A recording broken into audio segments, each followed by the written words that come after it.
Religions of Ancient China. By Herbert A. Giles. Chapter 1. The Ancient Faith. Philosophical Theory of the Universe. The problem of the universe has never offered the slightest difficulty to Chinese philosophers.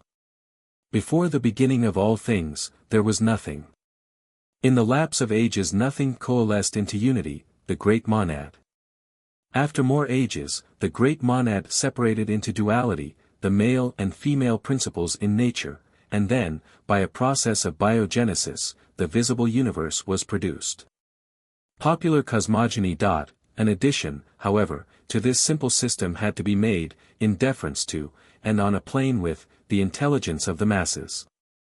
According to this, the male and female principles were each subdivided into greater and lesser, and then from the interaction of these four agencies a being, named Pan Ku, came into existence. He seems to have come into life endowed with perfect knowledge, and his function was to set the economy of the universe in order. He is often depicted as wielding a huge adze, and engaged in constructing the world. With his death the details of creation began. His breath became the wind, his voice, the thunder, his left eye, the sun, his right eye, the moon, his blood flowed in rivers, his hair grew into trees and plants, his flesh became the soil. His sweat descended as rain, while the parasites which infested his body were the origin of the human race. Recognition and worship of spirits. Early Chinese writers tell us that Fu Shi, B.C. 2953–2838, was the first emperor to organize sacrifices to, and worship of, spirits. In this he was followed by the Yellow Emperor, B.C. 2698–2598, who built a temple for the worship of God, in which incense was used, and first sacrificed to the mountains and rivers. He is also said to have established the worship of the sun, moon, and 5 planets, and to have elaborated the ceremonial of ancestral worship. God the Father, Earth the Mother. The Yellow Emperor was followed by the Emperor Shao Hao, B.C. 2598–2514, who instituted the music of the Great Abyss in order to bring spirits and men into harmony. Then came the Emperor Chuan Tzu, B.C.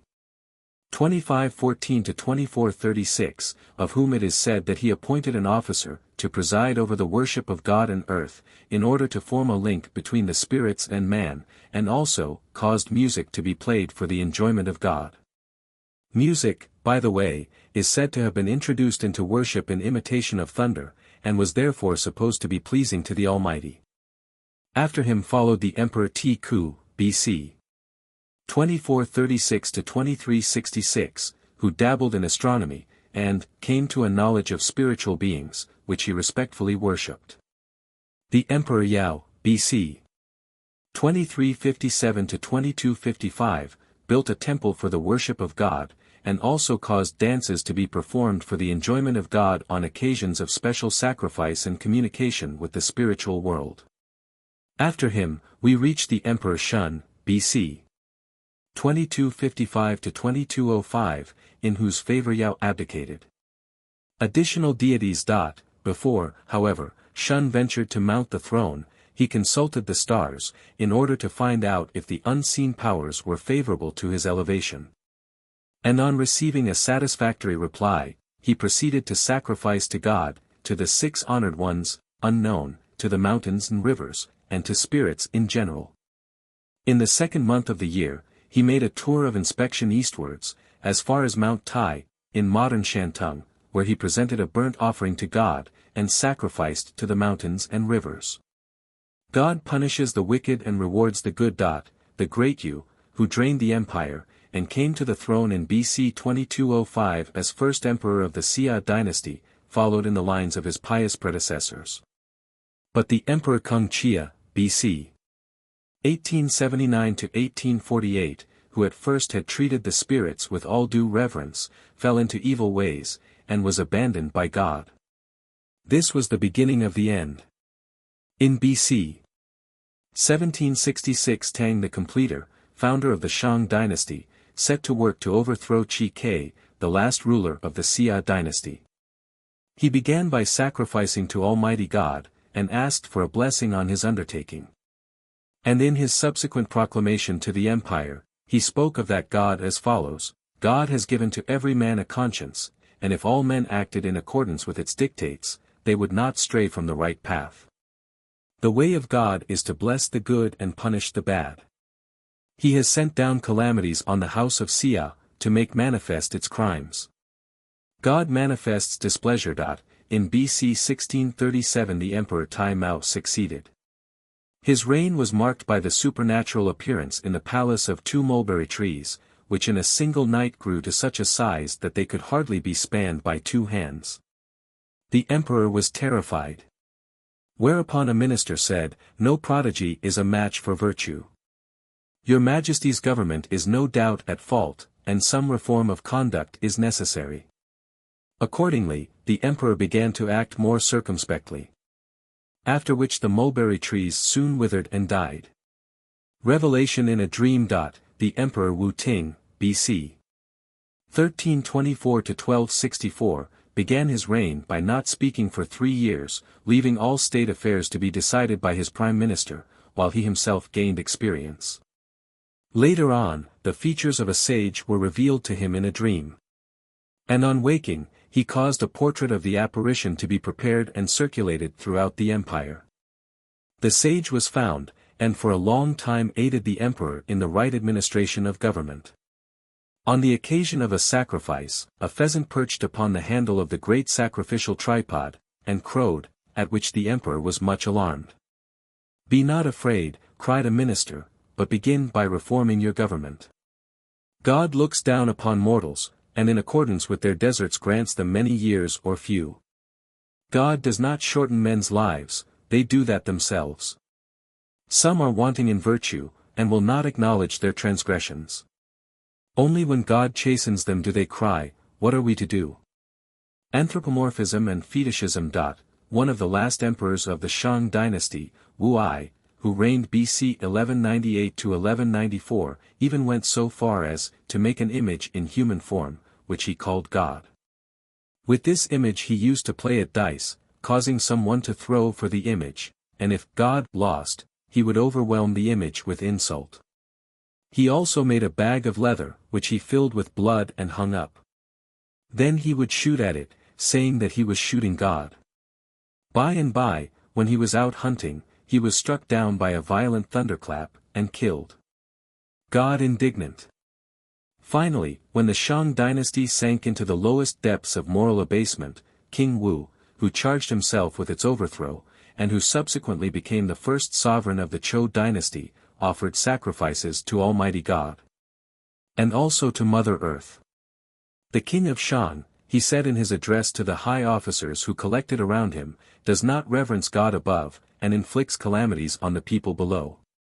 Almighty God is moved with indignation. On the day of the final battle he declared that he was acting in the matter of punishment merely as the instrument of God, and after his great victory and the establishment of his own line, it was to God that he rendered thanks. No devil, no hell. In this primitive monotheism, of which only scanty, but no doubt genuine, records remain, no place was found for any being such as the Buddhist Mara or the devil of the Old and New Testaments. God inflicted his own punishments by visiting calamities on mankind, just as he bestowed his own rewards by sending bounteous harvests in due season.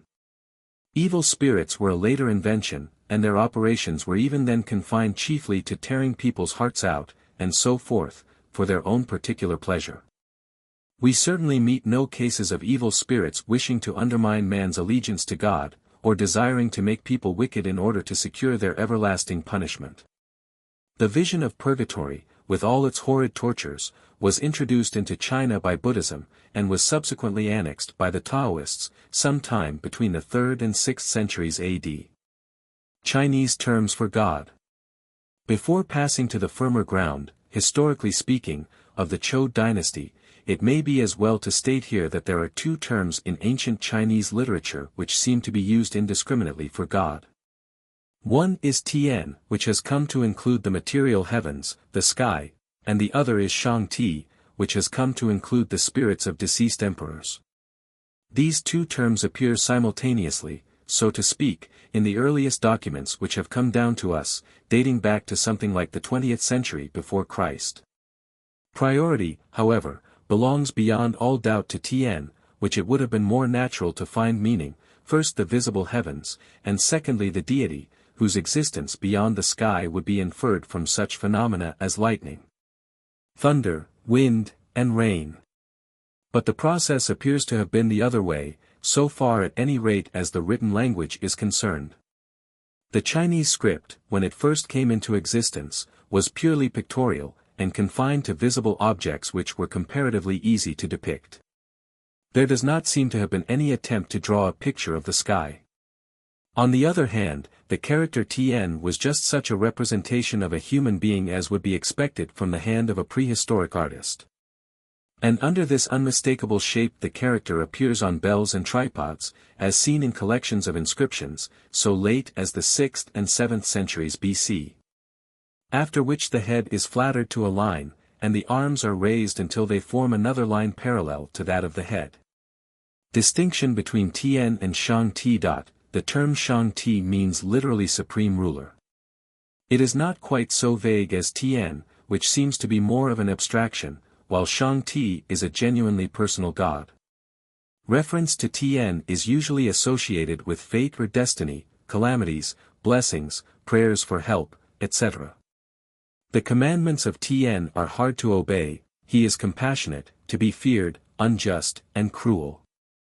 Shang Ti lives in heaven, walks, leaves tracks on the ground, enjoys the sweet savor of sacrifice, approves or disapproves of conduct, deals with rewards and punishments in a more particular way, and comes more actually into touch with the human race. Thus Shang Ti would be the god who walked in the garden in the cool of the day, the god who smelled the sweet savor of Noah's sacrifice, and the god who allowed Moses to see his back. Tien would be the God of gods of the Psalms, whose mercy endureth forever, the everlasting God of Isaiah, who fainteth not, neither is weary. Roman Catholic dissensions.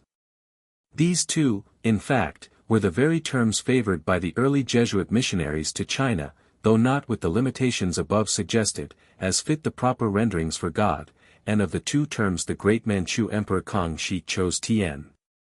It has been thought that the conversion of China to Christianity under the guiding influence of the Jesuits would soon have become an accomplished fact, but for the ignorant opposition to the use of these terms by the Franciscans and Dominicans, who referred this question, among others, to the Pope. In 1704 Clement XI published a bull declaring that the Chinese equivalent for God was Tien Chu equals Lord of Heaven. And such it has continued to be ever since, so far as the Roman Catholic Church is concerned, in spite of the fact that Tien Chu was a name given at the close of the 3rd century BC to one of the 8 spirits. The two terms are one. That the two terms refer in Chinese thought to one and the same being, though possibly with differing attributes, even down to modern times, may be seen from the account of a dream by the Emperor Yung Lo, a.d. 1403 to 1425, in which His Majesty relates that an angel appeared to him, with a message from Shang Ti, upon which the Emperor remarked, "Is not this a command from Tien?" A comparison might perhaps be instituted with the use of God and Jehovah in the Bible. At the same time it must be noted that this view was not suggested by the Emperor Kangxi, who fixed upon Tien as the appropriate term. It is probable that, vigorous Confucianist as he was anxious to appear on the side rather of an abstract than of a personal deity, and that he was repelled by the overwrought anthropomorphism of the Christian God. His conversion was said to have been very near at times. We read, however, that, when hard-pressed by the missionaries to accept baptism, he always excused himself by saying that he worshipped the same God as the Christians. God in the Odes. The Zhou dynasty lasted from BC 1122 to BC 255. It was China's feudal age, when the empire, then included between latitude 34 to 40 and longitude 109 to 118, was split up into a number of vassal states, which owned allegiance to a suzerain state. And it is to the earlier centuries of the Zhou dynasty that must be attributed the composition of a large number of ballads of various kinds, ultimately collected and edited by Confucius, and now known as the Odes. From these odes it is abundantly clear that the Chinese people continue to hold, more clearly and more firmly than ever, a deep-seated belief in the existence of an anthropomorphic and personal God, whose one care was the welfare of the human race. There is Almighty God. Does he hate anyone?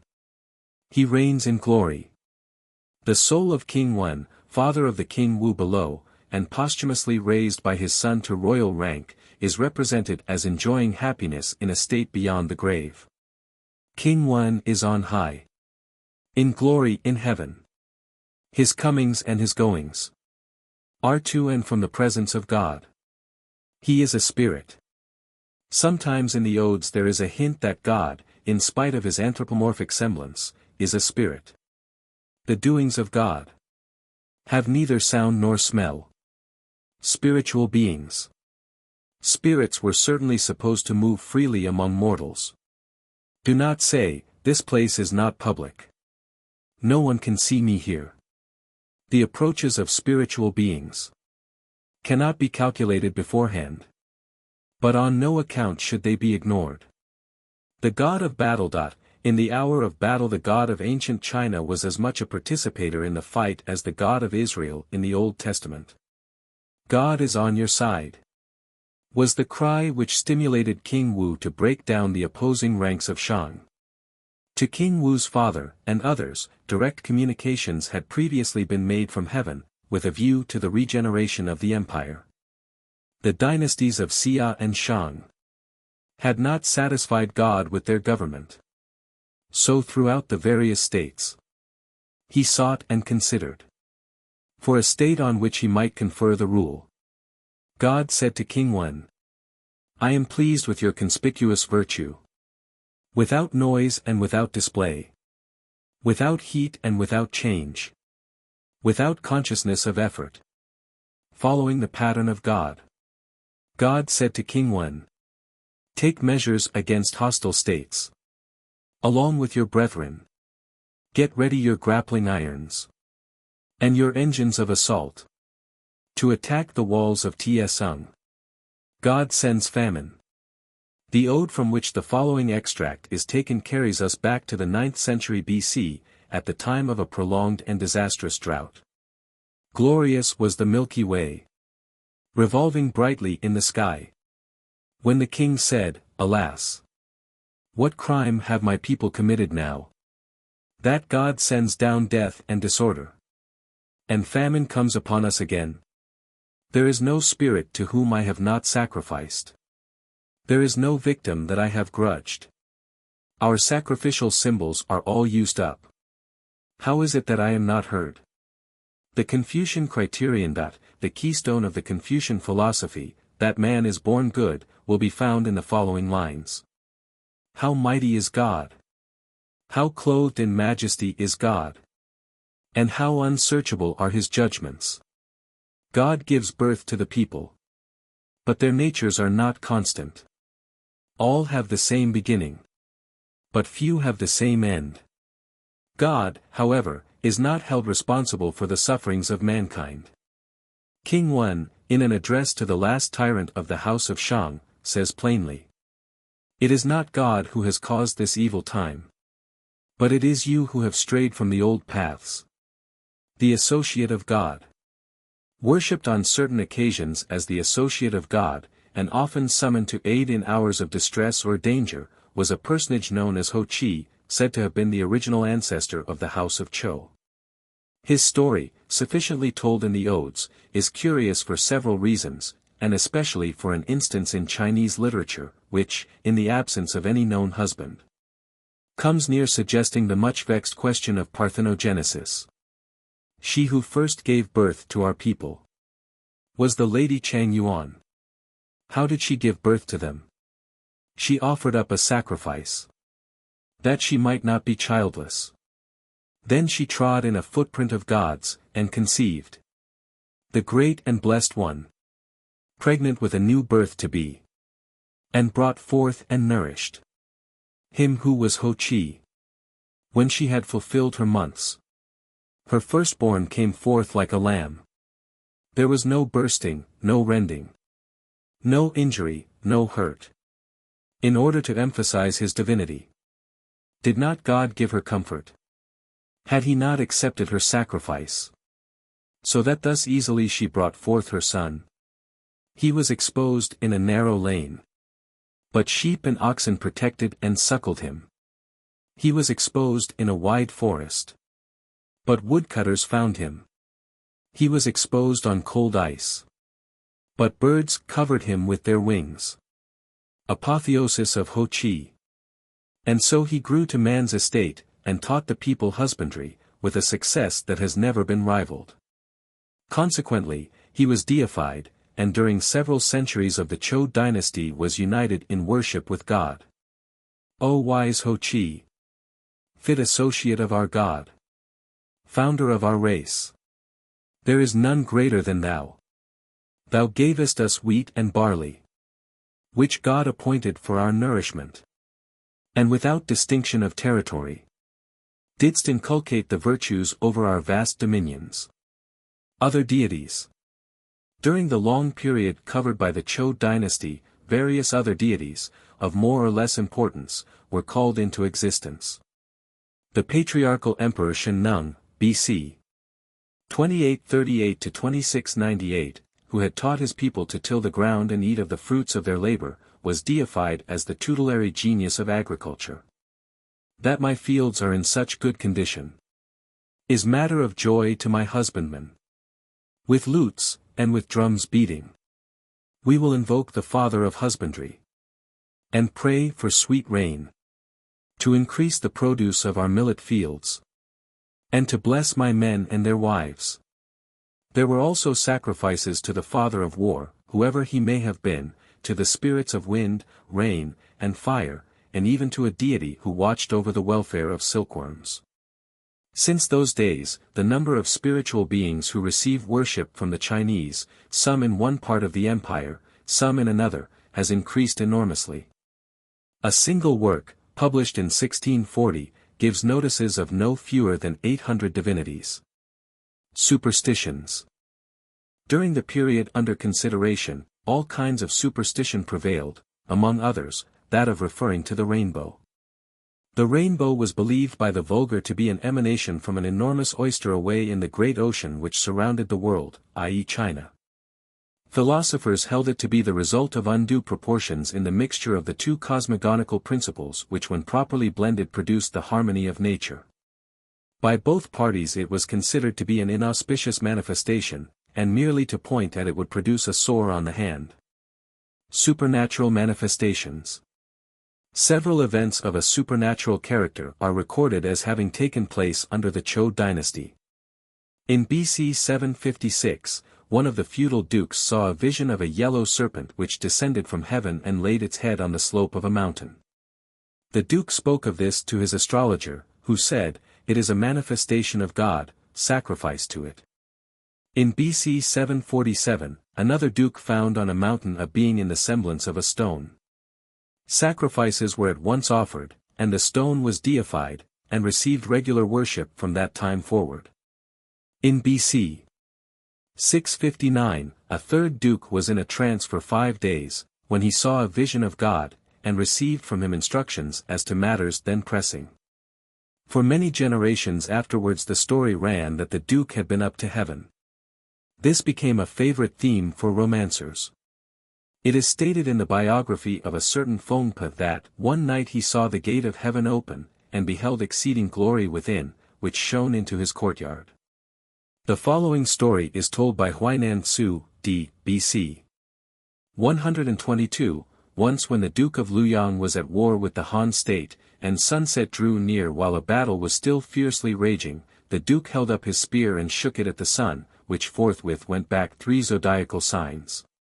Only the emperor worships God and earth. From the records of this period we can also see how jealously the worship of God and earth was reserved for the emperor alone. In B.C. 651, Duke Huan of the Qi state, one of the feudal nobles to be mentioned later on, wished to signalize his accession to the post of doyen or leader of the vassal states by offering the great sacrifices to God and to earth. He was, however, dissuaded from this by a wise minister, who pointed out that only those could perform these ceremonies who had personally received the imperial mandate from God. This same minister is said to be responsible for the following utterance. Duke Huan asked Quan Chang, saying, "To what should a prince attach the highest importance?" "To God," replied the minister, at which Duke Huan gazed upwards to the sky. "The God I mean," continued Quan Chang, "is not the illimitable blue above.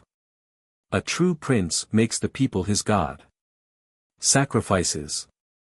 Much has been recorded by the Chinese on the subject of sacrifice, more indeed than can be easily condensed into a small compass. First of all, there were the great sacrifices to God and to earth, at the winter and summer solstices respectively, which were reserved for the Son of Heaven alone. Besides what may be called private sacrifices, the emperor sacrificed also to the four quarters, and to the mountains and rivers of the empire. While the feudal nobles sacrificed each to his own quarter, and to the mountains and rivers of his own domain. The victim offered by the emperor on a blazing pile of wood was an ox of one color, always a young animal. A feudal noble would use any fatted ox, and a petty official a sheep or a pig. When sacrificing to the spirits of the land and of grain, the Son of Heaven used a bull, a ram, and a boar, the feudal nobles only a ram and a boar. And the common people, scallions and eggs in spring, wheat and fish in summer, millet and a sucking pig in autumn, and unhulled rice and a goose in winter. If there was anything infelicitous about the victim intended for God, it was used for Ho Chi. The victim intended for God required to be kept in a clean stall for 3 months, that for Ho Chi simply required to be perfect in its parts. This was the way in which they distinguished between heavenly and earthly spirits. In primeval times, we are told, sacrifices consisted of meat and drink, the latter being the mysterious liquid, water, for which wine was substituted later on. The ancients roasted millet and pieces of pork. They made a hole in the ground and scooped the water from it with their 2 hands, beating upon an earthen drum with a clay drumstick. Thus they expressed their reverence for spiritual beings. Sacrifices, according to the Book of Rites, Legg's translation, should not be frequently repeated. Such frequency is an indication of importunateness, and importunateness is inconsistent with reverence. Nor should they be at distant intervals. Such infrequency is indicative of indifference, and indifference leads to forgetting them altogether. Therefore the superior man, in harmony with the course of nature, offers the sacrifices of spring and autumn. When he treads on the dew which has descended as hoarfrost, he cannot help a feeling of sadness, which arises in his mind, and which cannot be ascribed to the cold. In spring, when he treads on the ground, wet with the rains and dews that have fallen heavily, he cannot avoid being moved by a feeling as if he were seeing his departed friends. We meet the approach of our friends with music and escort them away with sadness, and hence at the sacrifice in spring we use music, but not at the sacrifice in autumn. Sacrifice is not a thing coming to a man from without. It issues from within him, and has its birth in his heart. When the heart is deeply moved, expression is given to it by ceremonies, and hence, only men of ability in virtue can give complete exhibition to the idea of sacrifice. It was in this sense that Confucius warned his followers not to sacrifice to spirits which did not belong to them, i.e. to other than those of their own immediate ancestors. To do otherwise would raise a suspicion of ulterior motives. Ancestral worship. For the purpose of ancestral worship, which had been practiced from the earliest ages, the emperor had 7 shrines, each with its altar representing various forefathers, and at all of these a sacrifice was offered every month. Feudal nobles could have only 5 sets of these, and the various officials 3 or fewer, on a descending scale in proportion to their rank. Petty officers and the people generally had no ancestral shrine, but worshipped the shades of their forefathers as best they could in their houses and cottages. For 3 days before sacrificing to ancestors, a strict vigil and purification was maintained, and by the end of that time, from sheer concentration of thought, the mourner was able to see the spirits of the departed. And at the sacrifice next day seemed to hear their very movements, and even the murmur of their sighs. The object of the ceremony was to bring down the spirits from above, together with the shades of ancestors, and thus to secure the blessing of God. At the same time to please the souls of the departed, and to create a link between the living and the dead. The object in sacrifices is not to pray, the time should not be hastened on, a great apparatus is not required. Ornamental details are not to be approved, the victims need not be fat and large, cf. Horace, Od. 3:23, Immunis eram, etc. A profusion of the other offerings is not to be admired. There must, however, be no parsimony. A high official, well able to afford better things, was justly blamed for having sacrificed to the manes of his father a sucking pig which did not fill the dish. Religious dances. The various dances displayed the gravity of the performers, but did not awaken the emotion of delight. The ancestral temple produced the impression of majesty, but did not dispose one to rest on it. Its vessels might be employed, but could not be conveniently used for any other purpose. The idea which leads to intercourse with spiritual beings is not interchangeable with that which finds its realization in rest and pleasure. Priestcraft. From the ceremonial of ancestor worship the thin end of the wedge of priestcraft was rigorously excluded. For the words of prayer and blessing and those of benediction to be kept hidden away by the officers of prayer of the ancestral temple, and by the sorcerers and recorders, is a violation of the rules of propriety. This may be called keeping in a state of darkness. Confucius sums up the value of sacrifices in the following words. By their great sacrificial ceremonies the ancients served God. By their ceremonies in the ancestral temple they worshipped their forefathers. He who should understand the great sacrificial ceremonies, and the meaning of the ceremonies in the ancestral temple, would find it as easy to govern the empire as to look upon the palm of his hand. Filial piety. Intimately connected with ancestral worship is the practice of filial piety. It is in fact on filial piety that ancestral worship is dependent for its existence. In early ages, sons sacrificed to the manes of their parents and ancestors generally, in order to afford some mysterious pleasure to the disembodied spirits. There was then no idea of propitiation, of benefits to ensue. In later times, the character of the sacrifice underwent a change, until a sentiment of duty became the real mainspring of the ceremony. Meanwhile, Confucius had complained that the filial piety of his day only meant the support of parents. But, argued the sage, we support our dogs and our horses, without reverence, what is there to distinguish one from the other? He affirmed that children who would be accounted filial should give their parents no cause of anxiety beyond such anxiety as might be occasioned by ill health. Filial piety, he said again, did not consist in relieving the parents of toil, or in setting before them wine and food. It did consist in serving them while alive according to the established rules, in burying them when dead according to the established rules, and in sacrificing to them after death, also according to the established rules. In another passage Confucius declared that filial piety consists in carrying on the aims of our forefathers, which really amounts to serving the dead as they would have been served if alive. Divination. Divination seems to have been practiced in China from the earliest ages. The implements used were the shell of the tortoise, spiritualized by the long life of its occupant, and the stalks of a kind of grass, to which also spiritual powers had for some reason or other been attributed. These were the methods, we are told, by which the ancient kings made their people revere spirits, obey the law, and settle all their doubts. God gave these spiritual boons to mankind, and the sages took advantage of them. To explore what is complex, to search out what is hidden, to hook up what lies deep, and to reach to what is distant, thereby determining the issues for good or ill of all events under the sky, and making all men full of strenuous endeavor. There are no agencies greater than those of the stalks and the tortoise shell. In BC 2224, when the Emperor Shun wished to associate the great Yu with him in the government, the latter begged that recourse might be had to divination, in order to discover the most suitable among the ministers for this exalted position. The emperor refused, saying that his choice had already been confirmed by the body of ministers. The spirits too have signified their assent, the tortoise and grass having both concurred.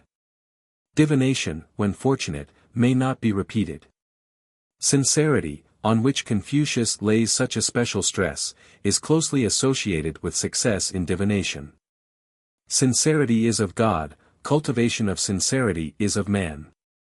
He who is naturally sincere is he who hits his mark without effort, and without thinking apprehends. He easily keeps to the golden mean, he is inspired. He who cultivates sincerity is he who chooses what is good and holds fast to it. It is characteristic of the most entire sincerity to be able to foreknow. When a state or a family is about to flourish, there are sure to be happy omens, and when it is about to perish, there are sure to be unpropitious omens. The events portended are set forth by the divining grass and the tortoise. When calamity or good fortune may be about to come, the evil or the good will be foreknown by the perfectly sincere man, who may therefore be compared with a spirit. The tortoise and the grass have long since disappeared as instruments of divination, which is now carried on by means of lots drawn from a vase, with answers attached, by planchette, and by the chow. The last consists of two pieces of wood, anciently of stone, in the shape of the two halves of a kidney bean. These are thrown into the air before the altar in a temple, Buddhist or Taoist, it matters nothing, with the following results. Two convex sides uppermost mean a response indifferently good, two flat sides mean negative and bad, one convex and one flat side mean that the prayer will be granted. This form of divination, though widely practiced at the present day, is by no means of recent date. It was common in the Chu state, which was destroyed BC 300, after 420 years of existence. How do you find this book? Any thoughts about the book or the author? Any suggestion for improvement? Please take a moment to share your thoughts in a comment. If you like it, share it with your friends who might enjoy it as well. Subscribe to keep in touch.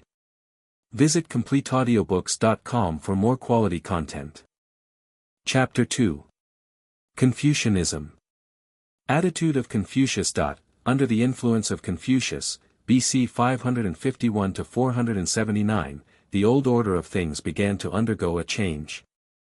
The sage's attitude of mind towards religion was one of a benevolent agnosticism, as summed up in his famous utterance, "Respect the spirits, but keep them at a distance."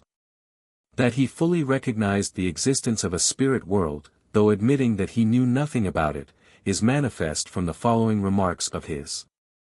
How abundantly do spiritual beings display the powers that belong to them. We look for, but do not see them, we listen for, but do not hear them, yet they enter into all things, and there is nothing without them. They cause all the people in the empire to fast and purify themselves, and array themselves in their richest dresses, in order to attend at their sacrifices. Then, like overflowing water, they seem to be over the heads, and on the right and left, of their worshippers. He believed that he himself was, at any rate to some extent, a prophet of God, as witness his remarks when in danger from the people of Kwang. After the death of King Wen, was not wisdom lodged in me? If God were to destroy this wisdom, future generations could not possess it. So long as God does not destroy this wisdom, what can the people of Kwang do to me? Again, when Confucius cried, "Alas! There is no one that knows me," and a disciple asked what was meant, he replied, "I do not murmur against God. I do not mumble against man. My studies lie low, and my penetration lies high. But there is God, he knows me." We know that Confucius fasted, and we know that he sacrificed to the spirits as though the spirits were present. It is even stated that, when a friend sent him a present, though it might be a carriage and horses, unless it were flesh which had been used in sacrifice, he did not bow. He declared that for a person in mourning food and music were without flavor and charm, and whenever he saw anyone approaching who was in mourning dress, even though younger than himself, he would immediately rise from his seat. He believed in destiny, he was superstitious, changing color at a squall or at a clap of thunder, and he even countenanced the ceremonies performed by villagers when driving out evil spirits from their dwellings. He protested against any attempt to impose on God. He said that, "He who offends against God has none to whom he can pray." And when in an hour of sickness a disciple asked to be allowed to pray for him, he replied, "My praying has been for a long time. Yet he declined to speak to his disciples of God, of spiritual beings or even of death and a hereafter, holding that life and its problems were alone sufficient to tax the energies of the human race. While not altogether ignoring man's duty towards God, he subordinated it in every way to man's duty towards his neighbor. He also did much towards weakening the personality of God, for whom he invariably used Tian, never Shang Ti, regarding him evidently more as an abstraction than as a living sentient being, with the physical attributes of man. Confucianism is therefore entirely a system of morality, and not a religion. It is also a curious fact that throughout the spring and autumn, or annals of the state of Lu, which extend from BC 722 to BC 484, there is no allusion of any kind to the interposition of God in human affairs, although a variety of natural phenomena are recorded, such as have always been regarded by primitive peoples as the direct acts of an angered or benevolent deity. Lu was the state in which Confucius was born, and its annals were compiled by the sage himself. And throughout these annals the term God is never used except in connection with the word king, where it always has the sense of, by the grace of God, and once where the suzerain is spoken of as, the Son of God, or, as we usually phrase it, the Son of Heaven. How to Bring Rain. In the famous commentary by Tso Chiu Ming on the spring and autumn, which imparts a human interest to the bald entries set against each year of these annals, there are several allusions to the Supreme Being. For instance, at a time of great drought the Duke of Lu wished, in accordance with custom, to burn a witch and a person in the last stage of consumption. The latter being sometimes exposed in the sun so as to excite the compassion of God, who would then cause rain to fall. A minister vigorously protested against this superstition, pointing out that the proper way to meet a drought would be to reduce the quantity of food consumed, and to practice rigid economy in all things. What have these creatures to do with the matter? He asked. If God had wished to put them to death, he had better not have given them life. If they can really produce drought, to burn them will only increase the calamity. The Duke accordingly desisted, and although there was a famine, it is said to have been less severe than usual. In BC 523 there was a comet. A minister said, "This broom star sweeps away the old, and brings in the new." The doings of God are constantly attended by such appearances. Under BC 532 we have the record of a stone speaking. The Marquis of Lu inquired of his chief musician if this was a fact, and received the following answer: "Stones cannot speak." Perhaps this one was possessed by a spirit. If not, the people must have heard wrong. And yet it is said that when things are done out of season, and discontents and complaints are stirring among the people, then speechless things do speak.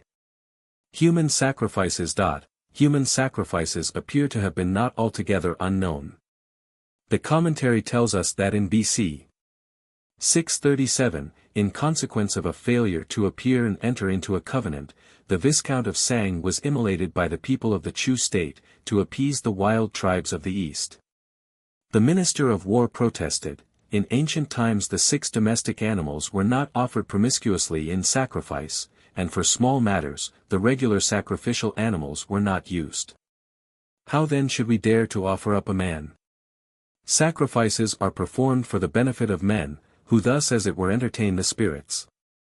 But if men sacrifice men, who will enjoy the offering? Again, in BC 529, the ruler of the Chu state destroyed the Tsai state, and offered up the heir apparent as a victim. An officer said, "This is inauspicious. If the 5 sacrificial animals may not be used promiscuously, how much less can a feudal prince be offered up?" The custom of burying live persons with the dead was first practiced in China in BC 580. It is said to have been suggested by an earlier and more harmless custom of placing straw and wooden effigies in the mausolea of the great. When the first emperor died in BC 210, all those among his wives who had borne no children were buried alive with him. Praying for rain. From another commentary on the spring and autumn, by Kuyang Shu, 4th century BC. We have the following note on prayers for rain, which are still offered up on occasions of drought, but now generally through the medium of Taoist and Buddhist priests. Prayers for rain should be offered up in spring and summer only. Not in autumn and winter. Why not in autumn and winter? Perhaps the moisture of growing things is not then exhausted, neither has man reached the limit of his skill. Why in spring and summer? Because time is pressing and man's skill is of no further avail. How so? Because without rain just then nothing could be made to grow, the crops would fail, and famine ensue. But why wait until time is pressing, and man's skill of no further avail? Because to pray for rain is the same thing as asking a favor, and the ancients did not lightly ask favors. Why so? Because they held it more blessed to give than to receive. And as the latter excludes the former, the main object of man's life is taken away. How is praying for rain asking a favor? It is a request that God will do something for us. The divine men of old who had any request to make to God were careful to prefer it in due season. At the head of all his high officers of state, the prince would proceed in person to offer up his prayer. He could not ask any one else to go as his proxy. Posthumous honors for Confucius. Before leaving Confucius, it is necessary to add that now for many centuries he has been the central figure and object of a cult as sincere as ever offered by man to any being, human or divine. The ruler of Confucius' native state of Lu was profoundly distressed by the sage's death, and is said to have built a shrine to commemorate his great worth, at which sacrifices were offered at the 4 seasons. By the time however that the Zhou dynasty was drawing to its close, 3rd century BC, it would be safe to say that, owing to civil war and the great political upheaval generally, the worship of Confucius was altogether discontinued. It certainly did not flourish under the first emperor, see post, and was only revived in BC 195 by the first emperor of the Han dynasty, who visited the grave of Confucius in Shantung and sacrificed to his spirit a pig, a sheep, and an ox. 50 years later a temple was built to Confucius at his native place, and in AD 72 his 72 disciples were admitted to share in the worship, music being shortly afterwards added to the ceremonial. Gradually, the people came to look upon Confucius as a god, and women used to pray to him for children, until the practice was stopped by edict in AD 472. In 505, which some consider to be the date of the first genuine Confucian temple, wooden images of the sage were introduced. In 1530 these were abolished, and inscribed tablets of wood, in use at the present day, were substituted. In 555 temples were placed in all prefectural cities, and later on, in all the important cities and towns of the empire. In the 2nd and 8th months of each year, before dawn, sacrifices to Confucius are still celebrated with considerable solemnity and pomp, including music and dances by bands of either 36 or 64 performers. Mencius and Confucianism. Mencius, who lived BC 372 to 289, and devoted himself to the task of spreading and consolidating the Confucian teachings, made no attempt to lead back the Chinese people towards their early beliefs in a personal God and in a spiritual world beyond the ken of mortals. He observes in a general way that those who obey God are saved, while those who rebel against him perish, but his reference is to this life, and not to a future one. He also says that those whom God destines for some great part, he first chastens by suffering and toil. But perhaps his most original contribution will be found in the following paragraph. By exerting his mental powers to the full, man comes to understand his own nature. When he understands his own nature, he understands God. In all the above instances the term used for God is Tien. Only in one single passage does Mencius use Shang Ti, though a man be wicked, if he duly prepares himself by fasting and abstinence and purification by water, he may sacrifice to God. Chu Yuan. The statesman poet Chu Yuan, B.C. 332 to 295, who drowned himself in despair at his country's outlook, and whose body is still searched for annually at the Dragon Boat Festival, frequently alludes to a supreme being. Almighty God, thou who art impartial, and dost appoint the virtuous among men as thy assistants. One of his poems is entitled God Questions, and consists of a number of questions on various mysteries in the universe. The meaning of the title would be better expressed by questions put to God, but we are told that such a phrase was impossible on account of the holiness of God and the irreverence of questioning him. One question was, who has handed down to us an account of the beginning of all things, and how do we know anything about the time when heaven and earth were without form? Another question was, as Nuchi had no husband, how could she bear 9 sons? The commentary tells us that Nuchi was a divine maiden, but nothing more seems to be known about her. The following prose passage is taken from Chu Yuan's biography. Man came originally from God, just as the individual comes from his parents. When his span is at an end, he goes back to that from which he sprang. Thus it is that in the hour of bitter trial and exhaustion, there is no man but calls to God, just as in his hours of sickness and sorrow every one of us will turn to his parents. The great sacrifices to God and to earth, as performed by the early rulers of China, had been traditionally associated with Mount Tai, in the modern province of Shantung, one of China's 5 sacred mountains. Accordingly, in BC 219, the self-styled first emperor, desirous of restoring the old custom, which had already fallen into desuetude, proceeded to the summit of Mount Tai, where he is said to have carried out his purpose. Though what actually took place was always kept a profound secret. The literati, however, whom the first emperor had persecuted by forbidding any further study of the Confucian canon, and burning all the copies he could lay hands on, gave out that he had been prevented from performing the sacrifices by a violent storm of rain, alleging as a reason that he was altogether deficient in the virtue required for such a ceremony. It may be added that in BC 110 the then reigning emperor proceeded to the summit of Mount Tai, and performed the great sacrifice to God, following this up by sacrificing to earth on a hill at the foot of the mountain. At the ceremony he was dressed in yellow robes, and was accompanied by music. During the night there was light, and a white cloud hung over the altar. The emperor himself declared that he saw a dazzling glory, and heard a voice speaking to him. The truthful historian, the Herodotus of China, who has left an account of these proceedings, accompanied the emperor on this and other occasions. He was also present at the sacrifices offered before the departure of the mission, and has left it on record that he himself actually heard the voices of spirits. Chapter 3. Taoism. Lao Tzu. Meanwhile, other influences had been helping to divert the attention of the Chinese people from the simple worship of God and of the powers of nature. The philosophy associated with the name of Lao Tzu, who lived nobody knows when, probably about BC 600, which is popularly known as Taoism, from Tao, the omnipresent, omnipotent, and unthinkable principle on which it is based, operated with Confucianism, though in an opposite direction. In dislimming the old faith while putting nothing satisfactory in its place.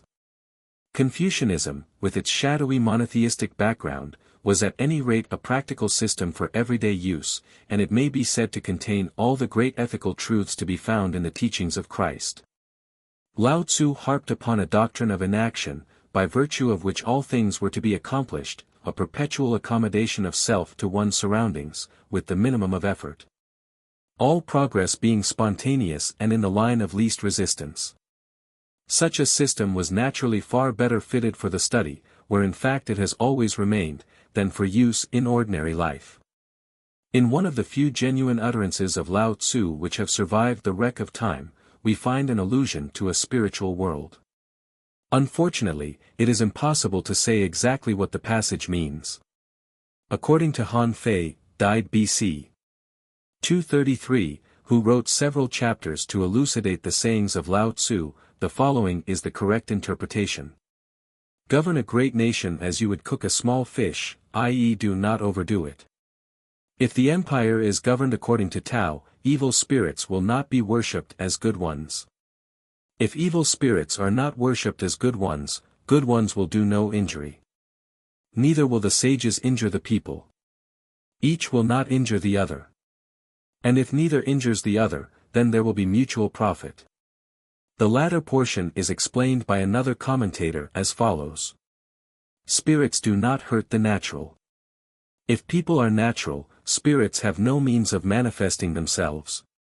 And if spirits do not manifest themselves, we are not conscious of their existence as such.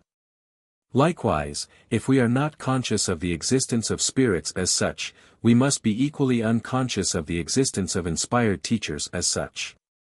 And to be unconscious of the existence of spirits and of inspired teachers is the very essence of Tao. Adumbrations of Heraclitus. In the hands of Lao Tzu's more immediate followers, Tao became the absolute, the first cause, and finally one in whose obliterating unity all seemingly opposed conditions of time and space were indistinguishably blended. This one, the source of human life, was placed beyond the limits of our visible universe. And in order for human life to return thither at death and to enjoy immortality, it was only necessary to refine away corporeal grossness according to the doctrines of Lao Tzu. Later on, this one came to be regarded as a fixed point of dazzling luminosity, in remote ether, around which circled for ever and ever, in the supremest glory of motion, the souls of those who had successfully passed through the ordeal of life, and who had left the slough of humanity behind them. The final state is best described by a poet of the 9th century AD. Like a whirling water wheel. Like rolling pearls. Yet how are these worthy to be named? They are but illustrations for fools. There is the mighty axis of earth. The never-resting pole of heaven. Let us grasp their clue. And with them be blended in one. Beyond the bounds of thought. Circling forever in the great void. An orbit of 1,000 years. Yes, this is the key to my theme. Debased Taoism. This view naturally suggested the prolongation of earthly life by artificial means, hence the search for an elixir, carried on through many centuries by degenerate disciples of Taoism. But here we must pass on to consider some of the speculations on God, life, death, and immortality, indulged in by Taoist philosophers and others, who were not fettered, as the Confucianists were, by traditional reticence on the subject of spirits and an unseen universe. Spirits must exist. Mo Tzu, a philosopher of the 4th and 5th centuries BC, was arguing one day for the existence of spirits with a disbelieving opponent. All you have to do, he said, is to go into any village and make inquiries. From of old until now the people have constantly seen and heard spiritual beings, how then can you say they do not exist? If they had never seen nor heard them, could people say that they existed? Of course, replied the disbeliever, many people have seen and heard spirits, but is there any instance of a properly verified appearance? Mo Tzu then told a long story of how King Suan, B.C. 827 to 781, unjustly put to death a minister, and how the latter had said to the king, if there is no consciousness after death, this matter will be at an end, but if there is, then within 3 years you will hear from me. 3 years later, at a grand durbar, the minister descended from heaven on a white horse, and shot the king dead before the eyes of all. Traces of Mysticism. Chuang Tzu, the famous philosopher of the 3rd and 4th centuries BC, an exponent of the Tao of Lao Tzu, has the following allusions to God, of course as seen through Taoist glasses. God is a principle which exists by virtue of its own intrinsicality, and operates spontaneously without self-manifestation. He who knows what God is, and what man is, has attained. Knowing what God is, he knows that he himself proceeded therefrom.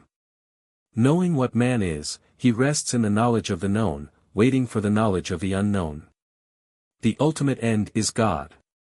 He is manifested in the laws of nature. He is the hidden spring. At the beginning of all things, he was. Taoism, however, does not seem to have succeeded altogether, any more than Confucianism, in altogether estranging the Chinese people from their traditions of a God, more or less personal, whose power was the real determining factor in human events.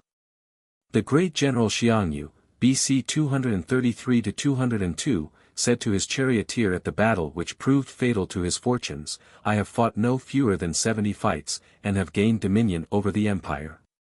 That I am now brought to this pass is because God has deserted me. Chapter 4. Materialism. Yang Sung. Yang Sung was a philosopher who flourished BC 53, AD 18. He taught that the nature of man at birth is neither good nor evil, but a mixture of both, and that development in either direction depends wholly upon environment. To one who asked about God, he replied, "What have I to do with God? Watch how without doing anything he does all things." To another who said, "Surely it is God who fashions and adorns all earthly forms," he replied, "Not so. If God in an earthly sense were to fashion and adorn all things, his strength would not be adequate to the task." Wang Xiecheng. Wang Xiecheng, AD 27–97, denies that men after death live again as spiritual beings on earth. Animals, he argues, do not become spirits after death. Why should man alone undergo this change? That which informs man at birth is vitality, and at death this vitality is extinguished. Vitality is produced by the pulsations of the blood. When these cease, vitality is extinguished, the body decays, and becomes dust. How can it become a spirit? When a man dies, his soul ascends to heaven, and his bones return, to earth. Therefore he is spoken of as a disembodied spirit, the latter word really meaning that which has returned. Vitality becomes humanity, just as water becomes ice. The ice melts and is water again, man dies and reverts to spirituality. The spirits which people see are invariably in the form of human beings, and that very fact is enough of itself to prove that these apparitions cannot be the souls of dead men. If a sack is filled with grain, it will stand up, and is obviously a sack of grain, but if the sack is burst and the grain falls out, then it collapses and disappears from view. Now, man's soul is enfolded in his body as grain in a sack. When he dies his body decays and his vitality is dissipated, and if when the grain is taken away the sack loses its form, why, when the vitality is gone, should the body obtain a new shape in which to appear again in the world? The number of persons who have died since the world began, old, middle-aged, and young, must run into thousands of millions, far exceeding the number of persons alive at the present day. If every one of these has become a disembodied spirit, there must be at least one to every yard as we walk along the road, and those who die must now suddenly find themselves face to face with vast crowds of spirits, filling every house and street. People say that spirits are the souls of dead men. That being the case, spirits should always appear naked, for surely it is not contended that clothes have souls as well as men. It can further be shown not only that dead men never become spirits, but also that they are without consciousness, by the fact that before birth they are without consciousness. Before birth man rests in the first cause. When he dies he goes back to the first cause. The first cause is vague and without form, and man's soul is there in a state of unconsciousness. At death the soul reverts to its original state. How then can it possess consciousness? As a matter of fact, the universe is full of disembodied spirits, but these are not the souls of dead men. They are beings only of the mind, conjured up for the most part in sickness, when the patient is especially subject to fear. For sickness induces fear of spirits causes the mind to dwell upon them, and thus apparitions are produced. Another writer enlarges on the view that disembodied spirit, is the same as to return. At death, man's soul returns to heaven, his flesh to earth, his blood to water, his blood vessels to marshes, his voice to thunder, his motion to the wind, his sleep to the sun and moon, his bones to trees, his muscles to hills. His teeth to stones, his fat to dew, his hair to grass, while his breath returns to man. Attributes of God. There was a certain philosopher, named Qin Mi, died AD 226, whose services were much required by the king of Wu, who sent an envoy to fetch him. The envoy took upon himself to catechize the philosopher, with the following result. "You are engaged in study, are you not?" asked the envoy. "Any slip of a boy may be that," replied Qin, "why not I?" "Has God a head?" said the envoy. "He has," was the reply. "Where is he?" was the next question. "In the west." The Ode say. He gazed fondly on the west. From which it may be inferred that his head was in the west. "Has God got ears?" "God sits on high," replied Qin, "but hears the lowly." The Ode say. The crane cries in the marsh. And its cry is heard by God. If he had not ears, how could he hear it? Has God feet? Asked the envoy. He has, replied Qin. The Ode say. The steps of God are difficult. This man does not follow them. If he had no feet, how could he step? Has God a surname? Inquired the envoy. And if so, what is it?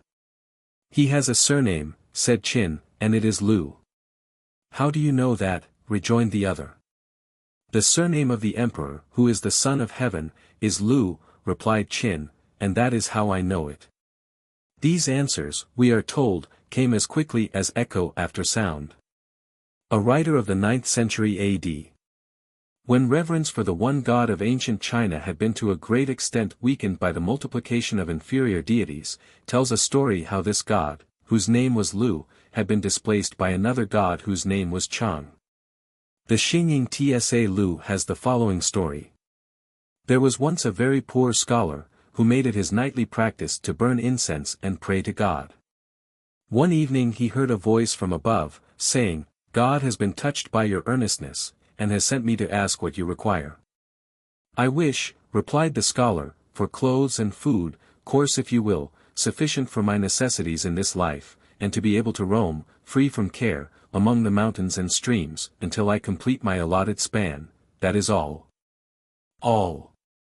Cried the voice, amid peals of laughter from the clouds. Why, that is the happiness enjoyed by the spirits in heaven, you can't have that. Ask rather for wealth and rank. Good and evil. It has already been stated that the Chinese imagination has never conceived of an evil one, deliverance from whom might be secured by prayer. The existence of evil in the abstract has however received some attention. Lao Tzu asked Yu Tzu, saying, Is it true that God loves good and hates evil?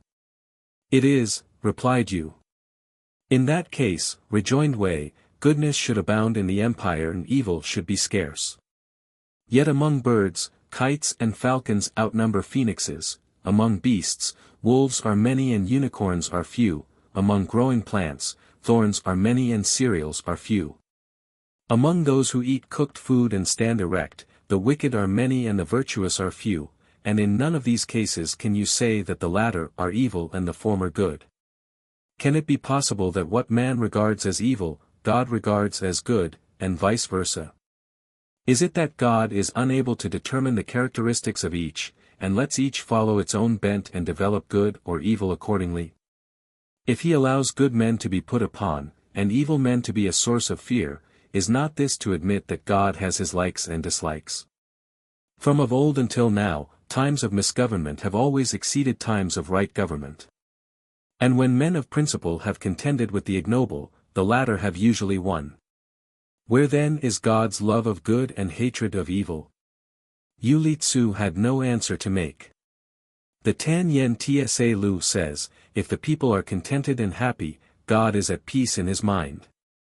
When God is at peace in his mind, the two great motive powers act in harmony. Where is God? The Pai Chou says, the empyrean above you is not God. It is but his outward manifestation. That which remains ever fixed in man's heart and which rules over all things without cease, that is God.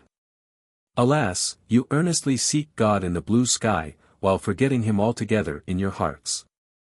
Can you expect your prayers to be answered? This view, for behold, the kingdom of God is within you, St. Luke 17:21, has been brought out by the philosopher Shao Yung, A.D. 1011 to 1077, in the following lines. The heavens are still, no sound. Where then shall God be found? Search not in distant skies. In man's own heart he lies. Conflict of Faiths. Han Wen Kung, A.D. 768 to 824, the eminent philosopher, poet, and statesman, who suffered banishment for his opposition to the Buddhist religion, complains that, of old there was but one faith, now there are three, meaning Confucianism, Buddhism, and Taoism. He thus pictures the simplicity of China's ancient kings. Their clothes were of cloth or of silk. They dwelt in palaces or in ordinary houses. They ate grain and vegetables and fruit and fish and flesh. Their method was easy of comprehension, their doctrines were easily carried into practice. Hence their lives passed pleasantly away, a source of satisfaction to themselves, a source of benefit to mankind. At peace within their own hearts, they readily adapted themselves to the necessities of the family and of the state. Happy in life, they were remembered after death. Their sacrifices were grateful to the God of heaven, and the spirits of the departed rejoiced in the honors of ancestral worship. His mind seems to have been open on the subject of a future state. In a lamentation on the death of a favorite nephew, he writes, "If there is knowledge after death, this separation will be but for a little while. If there is no knowledge after death, so will this sorrow be but for a little while, and then no more sorrow forever." His views as to the existence of spirits on this earth are not very logical. If there is whistling among the rafters, and I take a light but fail to see anything, is that a spirit? It is not, for spirits are soundless. If there is something in the room, and I look for it but cannot see it, is that a spirit? It is not, spirits are formless. If something brushes against me, and I grab at, but do not seize it, is that a spirit? It is not. For if spirits are soundless and formless, how can they have substance? If then spirits have neither sound nor form nor substance, are they consequently non-existent? Things which have form without sound exist in nature. For instance, earth, and stones. Things which have sound without form exist in nature, for instance, wind, and thunder. Things which have both sound and form exist in nature, for instance, men, and animals. And things which have neither sound nor form also exist in nature, for instance, disembodied spirits and angels. For his own poetical spirit, according to the funeral elegy written some 250 years after his death, a great honor was reserved. Above in heaven there was no music, and God was sad. And summoned him to his place beside the throne. His friend and contemporary, Lao Tzu, a poet and philosopher like himself, was tempted into the following reflections by the contemplation of a beautiful landscape which he discovered far from the beaten track. Now, I have always had my doubts about the existence of a God. But this scene made me think he really must exist. At the same time, however, I began to wonder why he did not place it in some worthy center of civilization, rather than in this out-of-the-way barbarous region, where for centuries there has been no one to enjoy its beauty. And so, on the other hand, such waste of labor and incongruity of position disposed me to think that there could not be a God after all. Letter from God. In A.D. 1008 there was a pretended revelation from God in the form of a letter, recalling the letter from Christ on the neglect of the Sabbath mentioned by Roger of Wendover and Hoveden, contemporary chroniclers. The emperor and his court regarded this communication with profound awe, but a high official of the day said, "I have learnt, from the Confucian discourses, that God does not even speak, how then should he write a letter?" Modern Materialism. The philosopher and commentator, Chu Shi, A.D.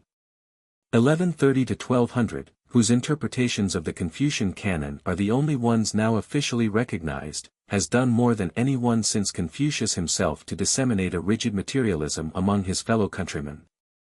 The God of the canon is explained away as an eternal principle. The phenomena of the universe are attributed to nature, with its absurd personification so commonly met with in Western writers. And spirits generally are associated with the perfervid imaginations of sick persons and enthusiasts. Is consciousness dispersed after death, or does it still exist? Said an inquirer. It is not dispersed, replied Chu Shi, it is at an end. When vitality comes to an end, consciousness comes to an end with it. He got into more trouble over the verse quoted earlier. King Wen is on high. In glory in heaven. His comings and his goings are to and from the presence of God. If it is asserted, he argued, that King Wen was really in the presence of God, and that there really is such a being as God, he certainly cannot have the form in which he is represented by the clay or wooden images in vogue. Still, As these statements were made by the prophets of old, there must have been some foundation for them. There is, however, a certain amount of inconsistency in his writings on the supernatural, for in another passage he says, "When God is about to send down calamities upon us, he first raises up the hero whose genius shall finally prevail against those calamities." Sometimes he seems to be addressing the educated Confucianist, at other times, the common herd whose weaknesses have to be taken into account. Chapter 5. Buddhism and Other Religions. So early as the 3rd century BC, Buddhism seems to have appeared in China, though it was not until the latter part of the 1st century AD that a regular propaganda was established, and not until a century or two later still that this religion began to take a firm hold of the Chinese people. It was bitterly opposed by the Taoists, and only after the lapse of many centuries were the two doctrines able to exist side by side in peace. Each religion began early to borrow from the other. In the words of the philosopher Chu Shi of the 12th century, Buddhism stole the best features of Taoism, Taoism stole the worst features of Buddhism. It is as though one took a jewel from the other, and the loser recouped the loss with a stone. From Buddhism the Taoists borrowed their whole scheme of temples, priests, nuns, and ritual. They drew up liturgies to resemble the Buddhist sutras, and also prayers for the dead. They adopted the idea of a trinity, consisting of Lao Tzu, Pan Ku, and the ruler of the universe. And they further appropriated the Buddhist purgatory with all its frightful terrors and tortures after death.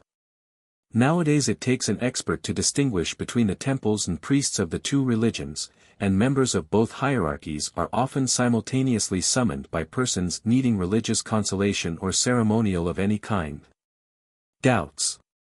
In a chapter on Doubts, by the Taoist philosopher Lao Tzu, we read, "Someone said to Mao, the Buddhist doctrine teaches that when men die they are born again. I cannot believe this. When a man is at the point of death, replied Mao, his family mount upon the housetop and call to him to stay. If he is already dead, to whom do they call? They call his soul, said the other. If the soul comes back, the man lives, answered Mao, but if it does not, whither does it go? It becomes a disembodied spirit, was the reply. Precisely so, said Mao. The soul is imperishable. Only the body decays, just as the stalks of corn perish, while the grain continues forever and ever. Did not Lao Tzu say, the reason why I suffer so much is because I have a body? But all men die whether they have found the truth or not, urged the questioner. What then is the difference between them? That, replied Mao, is like considering your reward before you have put in right conduct for a single day. If a man has found the truth, even though he dies, his spirit will go to heaven, if he has led an evil life his spirit will suffer everlastingly. A fool knows when a thing is done, but a wise man knows beforehand. To have found the truth and not to have found it are as unlike as gold and leather, good and evil, as black and white. How then can you ask what is the difference? Buddhism, which forbids the slaughter of any living creature, has wisely abstained from denouncing the sacrifice of victims at the Temple of Heaven and at the Confucian Temple. But backed by Confucianism it denounces the slaughter for food of the ox which tills the soil. Some lines of doggerel to this effect, based upon the Buddhist doctrine of the transmigration of souls and put into the mouth of an ox, have been rendered as follows.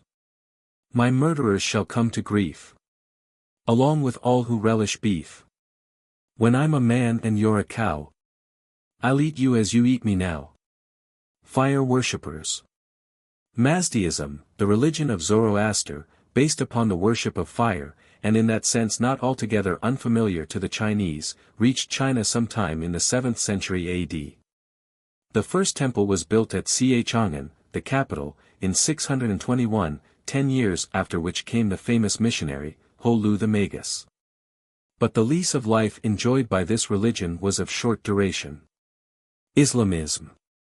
Mohammedans first settled in China in the year of the mission, AD 628, under Wababi Kabcha, a maternal uncle of Muhammad, who was sent with presents to the emperor.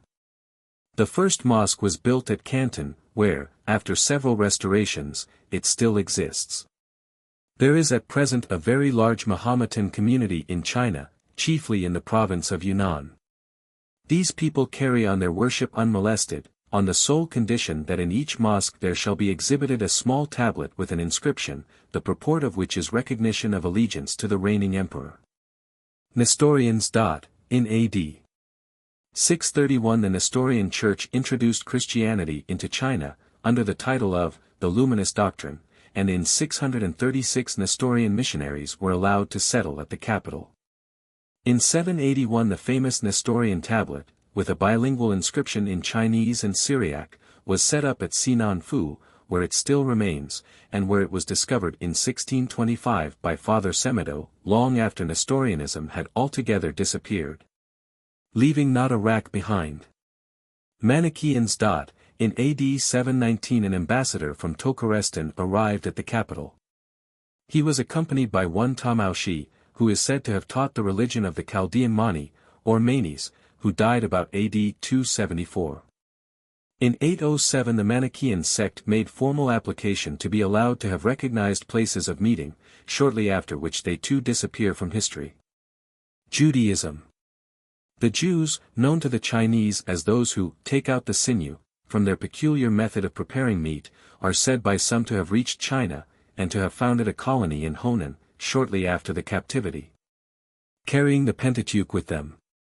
3 inscriptions on stone tablets are still extant, dated 1489, 1512, and 1663, respectively. The first says the Jews came to China during the Sung dynasty, the second, during the Han dynasty, and the third, during the Zhou dynasty. The first is probably the correct account. We know that the Jews built a synagogue at Kaifeng Fu in A.D.